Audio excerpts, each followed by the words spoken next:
Hello, English learners. I'm Dr. Deepak Dikshit, and today in this audio lesson, I'm going to teach you one idiom जिसका मतलब है very rarely,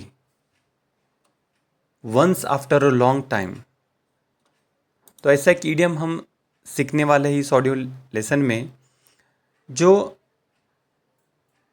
हम very rarely को replace कर सकते हैं. For example, ऐसी चीज़ें जो शायद ही कभी होती है या बहुत कम होती हैं, उन चीज़ें को एक्सप्रेस करने के लिए हम वेरी रेयरली बोलते हैं, राइट. हार्डली एवर बोलते हैं, something that happens very seldom. तो उसके लिए एक ईडियम है, very beautiful idiom in English, that is once in a blue moon.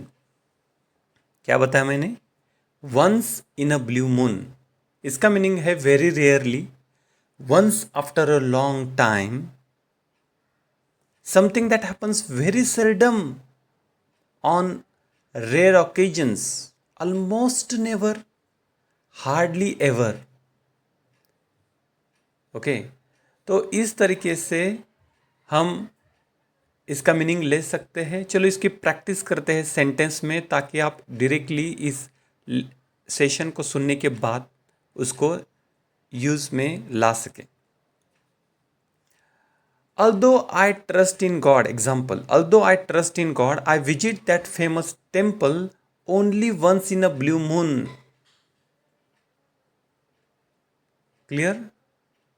I repeat, although I trust God, I visit that famous temple. Instead of saying very rarely, I can say only once in a blue moon. शायद ही कभी. Clear? चलो और कुछ practice करते हैं ताकि इसको आप पूरी तरह से समझ सके और आपके डे टू डे लाइफ के इंग्लिश कम्युनिकेशन में ला सके. I used to spend a lot of time in Mumbai, but now I go there once in a blue moon. Next example, it is an opportunity that comes once in a blue moon. ऐसे opportunity बार बार नहीं आती, इसका एक simple meaning है, कभी कभार आती. Next example, great writers like Shakespeare only appear once in a blue moon. Shakespeare जैसे great writers you will not find in every century. कभी कभार आ सकते हैं, शायद ही कभी आते हैं. Clear? My brother calls me up once in a blue moon. Next example, coin collecting is interesting but you find a real coin only once in a blue moon. Next example, I see you once in a blue moon. मैं तुम्हें कभी शायद ही कभी देखता हूँ, शायद ही कभी मिल पाता हूँ. समझ रहा है? जैसे हम कहते हैं कि हम बहुत बार बाहर होटल में खाना खाने के लिए नहीं जाते, या समटाइम्स जाते हैं, रेयरली जाते हैं, शायद ही कभी जाते हैं. तो उसके इंग्लिश में कैसे कहेंगे? We eat out. Eat out मतलब बाहर जाके होटल में खाना. We eat out once in a blue moon. शायद ही कभी जाते हैं. Clear? My friend gives me party only once in a blue moon. मेरा दोस्त मुझे पार्टी देता है. It is a kind of a complain. कब?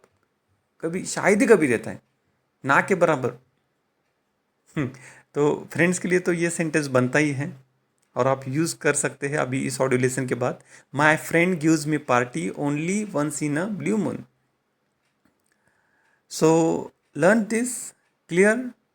सो last sentence, you get a chance like learning English. Okay, you get a chance like this way of learning English once in a blue moon. Agree? So see you in the next lesson. Till then, goodbye. Take care.